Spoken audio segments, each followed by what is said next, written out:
오늘 초대받아 오신 분들 손 들어 보십시오. 좀 높이 드셔도 돼요. 예, 많습니다. 여러분 옆에 일어나라 그러면 좀 쑥스러우시죠? 그러면 옆에 계신 분들이 한번 힘차게 그분들 위해서 박수, 환영의 박수 드리겠습니다. 네, 감사합니다. 좋은 교회를 찾는 게 쉽지 않은데 여러분 청북교회에 찾아온 것은 하나님의 축복인 줄로 믿습니다. 건강하고 좋은 교회, 바른 교회 잘 찾아오셨는데 오늘 한번 방문으로 끝내지 마시고 이 발걸음이 평생의 신앙이 되시기를 주의 이름으로 축복합니다. 그리고 이제 세 번째, 부활주일에 새 생명을 초대했으니 우리 교회가 좀 잔치집 분위기였으면 좋겠다 하는 마음으로 우리 여전도회 연합회와 상의를 해서 오늘 바자회를 또 교회 마당에서 열게 됐습니다. 여러분 오늘 이 바자회도 많이 이용해 주세요.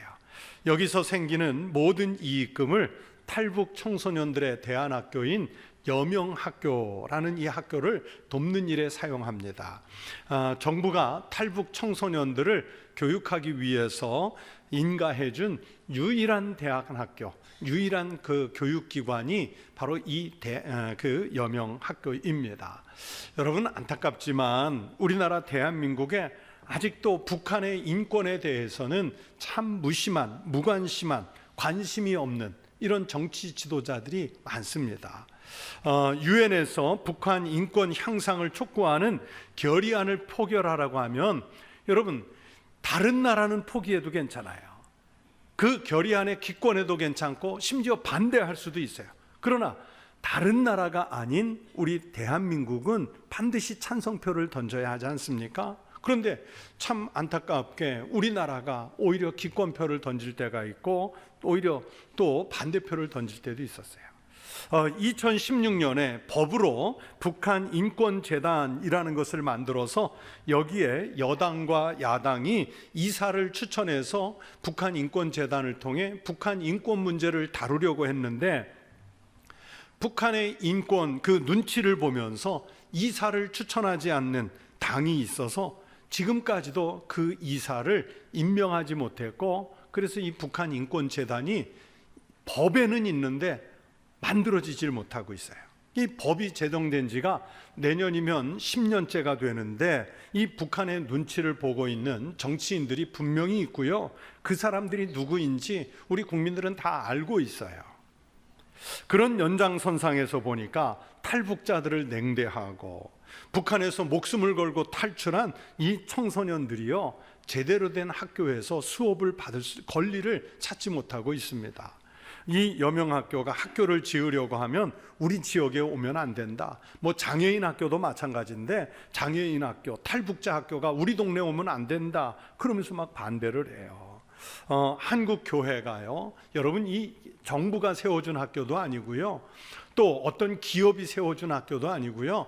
처음에 23개의 우리 개신교 교회가 목숨 걸고 탈출해온 이들을 교육시키고 대한민국에 정착시키자 해서 만든 이 학교가 됐는데 이 학교가 재구실을 잘 할 수 있도록 여러분이 기도로 돕고 또 재정적으로 도울 수 있는 마음들을 좀 가지셨으면 좋겠습니다.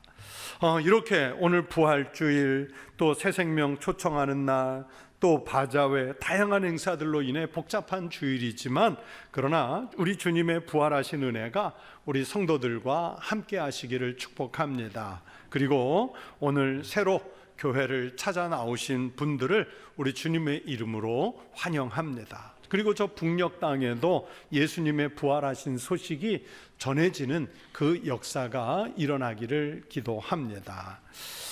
부활주일입니다. 여러분 부활이 무엇입니까? 죽은 자가 살아나는 것을 부활이라고 하지요. 여러분 원래 죽은 자는 다시 살 수 없지 않습니까? 간혹 의료진들의 그 실수로 사망 판정을 내렸는데 실제로는 죽은 것이 아니어서 살아나는 경우가 해외 토픽에 가끔 나올 때 있어요. 또 혹은 정말 심정지 상태여서 죽은 줄 알고 그 사망 판정을 내렸는데 그 정지가 풀리면서 살아나는 경우도 정말 어쩌다 있습니다. 그러나 진짜 죽은 다음에 그것도 죽은 지 사나흘이 지나서 이미 시신이 썩어가는 상태, 심장이 멈춘 상태, 뇌 활동이 정지된 상태에서 살아나는 경우는 아예 없습니다. 그런데 우리 예수님이 그렇게 죽은 자들 가운데 첫 열매로 살아나셨습니다. 그리고 누우셨던 무덤에서 나오셔서 우리 예수님의 그 무덤이 비게 되었습니다. 이런 말이 있습니다. 예수님의 무덤이 유명해진 이유는 그 무덤이 텅 비었기 때문입니다. 맞습니다. 예수님이 안장되었던 그 무덤에 예수님의 시신이 들어있었다면 그저 하나의 또 다른 종교를 창시한 교주의 무덤이 돼서 교도들이 순례하는 코스로 인기를 끌었을지 모르겠어요. 그러나 참 특이하게도 종교를 시작했던 다른 교주들과 달리 예수님은 무덤이 없습니다. 아니, 없다기보다는 원래 있었는데 비었습니다. 왜냐하면 예수님이 부활하셨기 때문입니다. 그런데 사람들은 예수님이 부활하셨다는 분명한 증거 앞에서도 의심의 눈을 거두지 않습니다. 예수님이 완전히 죽은 것이 아니라 잠시 기절했다가 깨어났다는 기절설을 주장하는 사람들도 있고요, 예수님의 시신을 제자들이 훔쳐가서 부활했다고 소문을 내는 이런 그 시신 도적설도 있고요, 예수님은 사람의 몸을 입은 것이 아니고 영적인 존재이기 때문에 진짜로 십자가에서 죽은 것이 아니고 그 영이 십자가에 달린 것을 예수님의 제자들이 환상으로 보았다 하는 영지주의자들의 이런 주장도 있었어요. 합리적으로 자기 입맛에 맞게 설명하고 싶은 마음이야 있었겠지만, 여러분, 그 당시에 십자가 처형에 대해서 조금이라도 안다면 기절했다거나 아니면 군인들이 철동같이 지키는 그 무덤에서 시신을 훔쳐내와서 어딘가에 감췄다는 이런 가설들은 오히려 더 비합리적이고 기만적인 설명입니다. 예수님이 진짜로 몸을 입고 오신 것이 아니라 환상 속의 인물이었다면 함께 생활하고 함께 음식을 먹고 함께 걸으며 함께 동역했던 제자들이나 그 무수한 목격자들의 증언은 여러분 무슨 말로 설명을 할 수 있을까요? 예수님은 분명히 부활하셔서 우리들에게 잠자는 자들의 첫 열매가 되어 주신 줄로 믿습니다. 의심의 눈을 거두시기를 바랍니다. 부활이 없는 기독교는요, 상상할 수 없는 사변이 되고 말 뿐입니다. 여러분, 물론 의심할 수는 있어요. 죽은 자가 살아났다는데 의심하는 마음 왜 안 일어나겠어요? 그런데 이 의심이 철학적인 관점에서 보면 철학을 발전시키고 또 과학을 발전시키는 도구라고 말해요. 그러나 여러분, 신앙은 의심이 아닌 믿음으로 이루어지는 것입니다. 신앙에 있어서 특별히 부활에 대해서 의심은 믿음 성장에 큰 장애가 됩니다.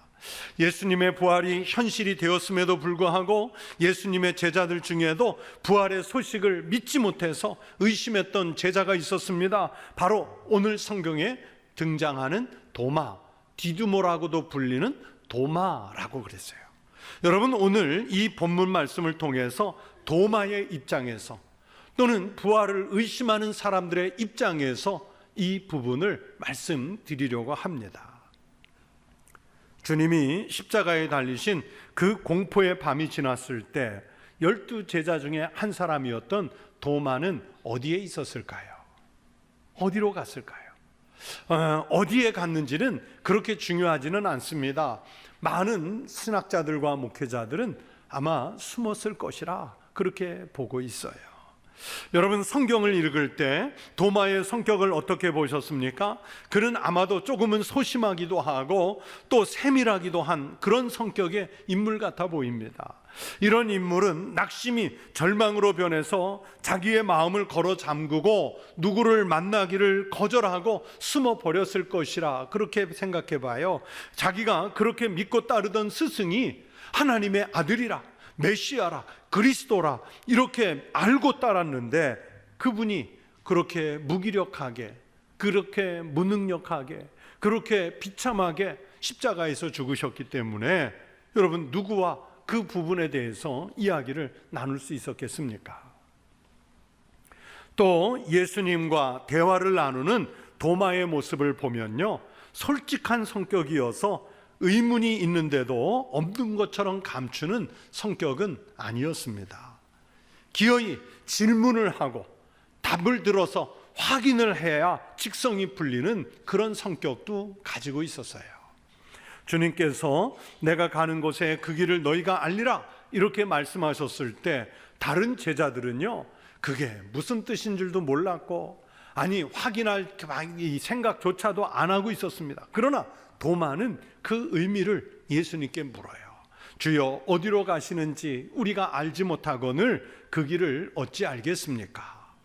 도마의 이 질문에 대해서 예수님이 그 유명한 대답을 말씀으로 주셨습니다. 내가 곧 길이요 진리요 생명이니 나로 말미암지 않고는 아버지께로 올 자가 없느니라.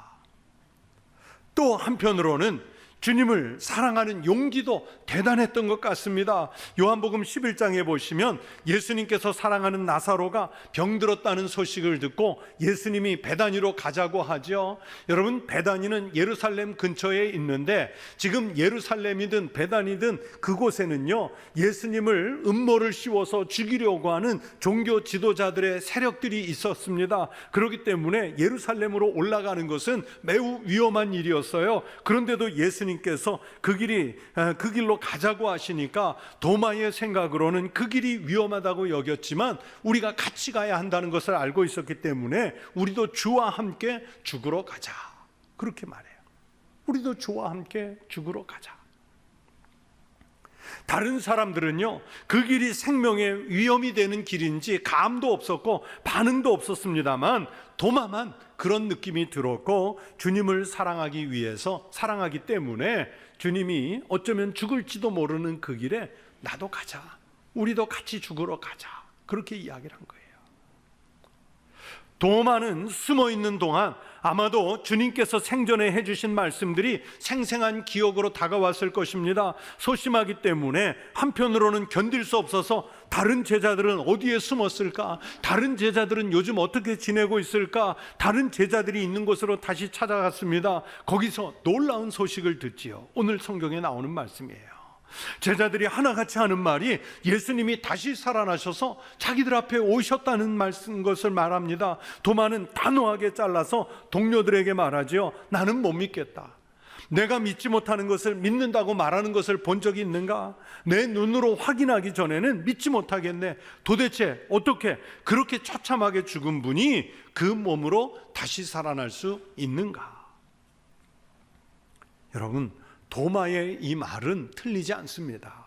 우리가 아는 상식대로라면 그 몸으로 부활할 수 없습니다. 손에 못이 박히고 머리에 가시관을 썼고 옆구리에는 창에 찔려서 그 몸에서 나올 수 있는 모든 물과 피를 다 쏟아냈습니다. 살아날 가능성이 일말이라 있다 해도 그런 몸으로 다시 살아난다는 것이 믿어질 리가 없었습니다. 그래서 도마는 분명하게 말하지요. 내가 그의 손에 못자국을 보며 내 손가락을 그 못자국에 넣으며 내 손을 그 옆구리에 넣어보지 않고는 믿지 아니하겠노라. 여러분, 이런 의심은 도마만의 의심이 아니라 오늘 우리도 의심하는 바를 도마가 대변하고 있을 뿐입니다. 그렇게 제자들과 부활에 대한 논쟁을 하고 오늘 성경에 보니까 여들에 8일이 지났다고 했습니다. 제자들이 다시 어느 집에 모였습니다. 이번에는 제자들이 다 함께 있었고요. 그러면서 그 중에 의심하던 도마도 있었습니다. 그들은 모임이 무서워서 그랬는지 26절에 보면 문이 닫혀 있었다 그러는데 헬라어 원문으로는 문을 꼭꼭 잠궜다는 뜻입니다. 무서워서 다른 사람들 들어오지 못하도록 숨기 위해서 문을 잠갔어요. 그런데 믿을 수 없는 일이 벌어졌습니다. 그렇게도 의심하고 부정했던 죽으신 예수님이 어떻게 오셨는지 그 제자들 가운데 찾아오셨습니다. 도마는요, 정신이 없었습니다. 이게 꿈인가 이게 생신가 확인하고 싶었습니다. 예수님은 그동안 도마의 의심하는 마음을 미리 간파하고 계셨기에 도마에게 말씀하죠. 27절 말씀을 보세요. 도마에게 이르시되 내 손가락을 이리 내밀어 내 손을 보고 내 손을 내밀어 내 옆구리에 넣어보라. 그리하여 믿음 없는 자가 되지 말고 믿는 자가 되라. 믿음 없는 자가 되지 말고 믿는 자가 되라. 예수님의 이 말씀을 듣는 순간 도마는 아마 망설였을지도 몰라요. 진짜 만져봐야 되나? 정말 그 구멍에 손 넣어봐야 되나? 옆구리에 손 넣어봐야 되나? 만질까 말까? 그러면서 손끝이 떨렸겠지요. 성경에 기록되지는 않았지만 도마는 감정에 치우친 신앙이 아니라 이성적으로 분명히 해두고 싶어서 의심이 쌓여가면 나중에 후회될까 봐 송구스럽지만 주님의 상처에 손을 대서 만졌을 것 같습니다. 그리고 이제 도마가 유명한 신앙 고백을 합니다. 28절이 바로 그 고백이에요. 도마가 대답하여 이르되 나의 주님이시요 나의 하나님이시니이다. 도마의 이 고백 속에는 그간 의심했던 마음들이 사라졌음을 알 수 있습니다. 회개하는 마음이 담겼습니다. 분명한 믿음을 갖지 못했던 자신에 대한 회한도 담겼습니다. 이제부터는 주님을 확실히 믿는 다른 삶을 살겠다는 다짐도 있었습니다. 이제는 어떤 경우에도 변치 않는 믿음의 삶을 살겠다는 확실한 다짐을 담았습니다. 그래서 오늘 설교 제목대로 믿음 없는 자가 드디어 믿는 자가 되는 순간을 맞았습니다. 이 의심의 대명사였던 도마가 이렇게 변할 때 그 자신에게 얼마나 놀라운 감격이었겠습니까? 여러분, 특히 오늘 처음 교회 나오신 여러분, 제가 정리를 했는데요, 우리가 사는 세계에는 저는 두 개의 세계관이 있다고 생각합니다. 이 두 개의 세계관 중에 하나는 과학적 세계관, 좀 다른 말로 하면 이성적 세계관 또는 합리적 세계관, 이렇게 말할 수 있겠어요. 이 과학적 세계관은요, 실험을 통해 확인을 통해 증명이 돼야 믿어지는 세계관이에요. 이 증명이 되기 전까지는 가설일 뿐입니다. 증명이 되지 않으면 믿어지지 않아요. 인간 이성에 딱 맞아야 합니다. 합리적이어야 믿어집니다. 또 다른 하나는 신앙적 세계관입니다. 우리는 이 신앙적 세계관을 가지고 살아가는 사람들이에요. 이것은 믿음이 있으면 믿어지는 세계관이에요. 자, 보세요, 여러분. 처녀가 잉태하여 아들을 낳았습니다. 과학적 세계관으로, 이성적 세계관으로 믿어지십니까?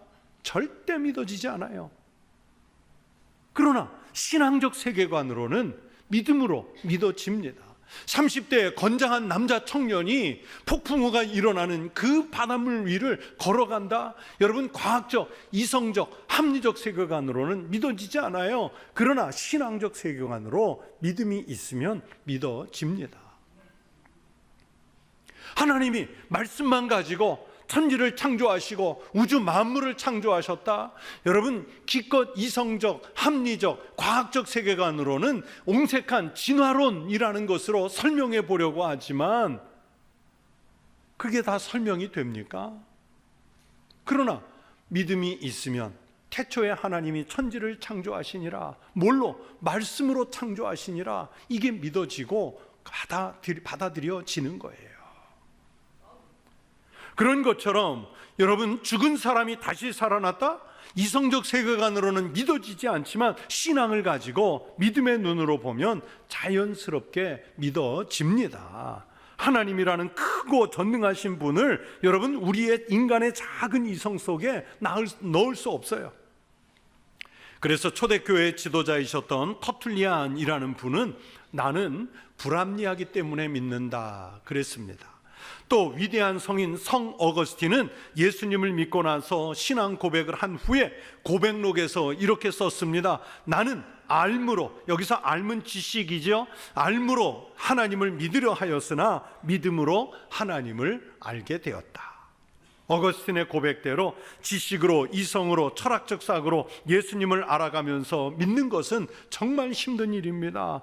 우리 부활은 상식 밖의 일이고 하나님의 영역입니다. 그래서 믿기 어려운 일이지만 정말로 믿어질 때 우리의 막혔던 눈, 신앙의 눈, 영안이 띄게 될 줄로 믿습니다.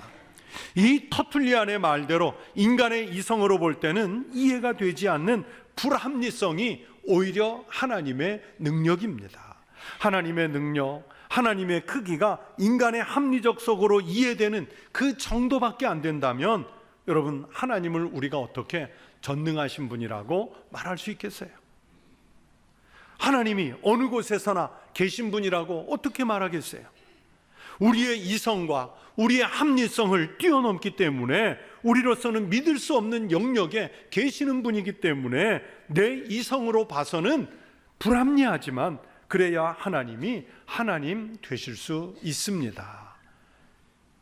여러분, 내가 다 이해할 수 있는 정도의 하나님이라면요, 저도 하나님 하겠어요.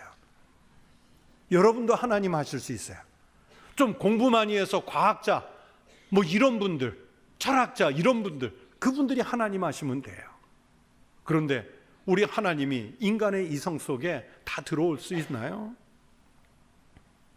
신앙적 세계관은 우리의 이성으로는 증명이 되지 않지만 신앙으로 보면 받아들여지고 믿어지는 세계관입니다. 그래서 이 신앙적 세계관 안에서 믿음의 시선을 가지고 보면 오늘 부활이 믿어지는 줄로 믿습니다. 그래서 예수님은 마지막으로 의심 많던 도마에게 29절에서 이렇게 말씀하시지요.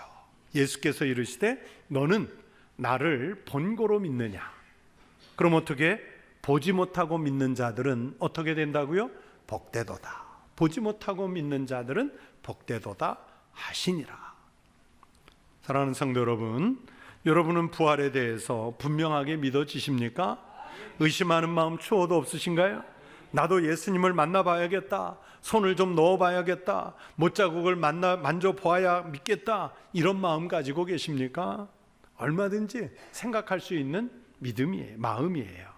그러나 그것은 분명히 도마와 같은 의심하는 마음입니다. 예수님은 도마에게 하셨던 말씀을 지금은 우리에게 다시 하십니다. 너는 나를 본고로 믿느냐? 보지 못하고 믿는 자들은 복되도다 하시니라.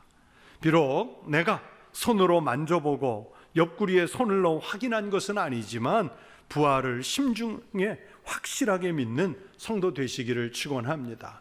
목사님 만져보셨나요? 네, 저도 안 만져봤어요. 손 넣어보셨나요? 네, 저도 안 넣어봤어요. 그러나 저는 분명히 믿습니다. 만약 예수님의 부활이 없다면 제가 오늘 이 자리에 어떻게 서 있겠어요? 세상에 이런 거짓말 사기꾼이 어디 있겠어요? 그러나 주님 부활하셨기에 이곳에 있고 여러분에게 부활을 증언하고 있습니다. 우리 예수님의 부활이 나의 부활이 됩니다. 여러분, 그래서 예수님의 부활 소식이 기쁜 소식이에요. 어느 상황에서도 흔들림 없는 믿음의 소유자들이 되시길 축원합니다. 특별히 오늘 교회에 처음 나오셨거나 아니면 오래 방황하다 나오신 분들에게 부활의 소식을 전합니다. 우리가 믿는 예수님 부활하셨습니다. 아니 교회라는 곳에 처음 갔더니 아니면 수년 만에 갔더니 강단에 선 목사가 뜬금없이 죽은 사람 다시 살아났다고 하더라. 나 참 어이가 없어서 이런 황당한 얘기나 듣고 와야 되나, 아마 그렇게 생각하는 분도 있을 거예요. 그러나 성경 외에도요, 역사 속에서 무수한 부활의 증인들이 있었고 그 부활의 소식을 전하기 위해서 선교사님들이 들어오셨고 또 다른 선교사님들이 이 부활의 소식을 들고 땅끝까지 가는 거예요. 그래서 이 부활의 소식 때문에 오늘의 기독교와 교회가 존재할 수 있게 됐습니다. 성도 여러분, 부활은 2000년 전에 단회로 끝난 사건이 아니라 오늘도 부활을 믿는 사람들에게는 생명을 살리는 은혜인 줄로 믿습니다. 여러분, 비록 지금은 믿지 못하는 자인 것 같지만 부활을 꼭 믿는 자가 되셔서 영생을 얻는 하나님의 자녀, 그리고 하나님의 백성, 부활의 증인으로 살아가실 수 있게 되기를 주의 이름으로 축원합니다. 기도하겠습니다. 하나님 아버지, 지금까지 살며 부활을 믿지 않는 자였으나 이제는 우리 주님의 무덤 앞에서 부활하신 주님을 보고 믿는 자가 되게 하여 주시옵소서. 그리고 내 심령 속에 믿는 믿음을 넘어서 가족과 친지와 이웃들에게도 부활의 증인으로서 살아 저들의 심령을 부활의 백성으로 변화시키고 바꾸는 역사가 일어나게 하여 주시옵소서. 우리 청북교회가 그리고 한국교회가 온 세계교회가 부활의 공동체가 되게 하여 주시옵소서. 예수님 이름으로 기도하옵나이다. 아멘.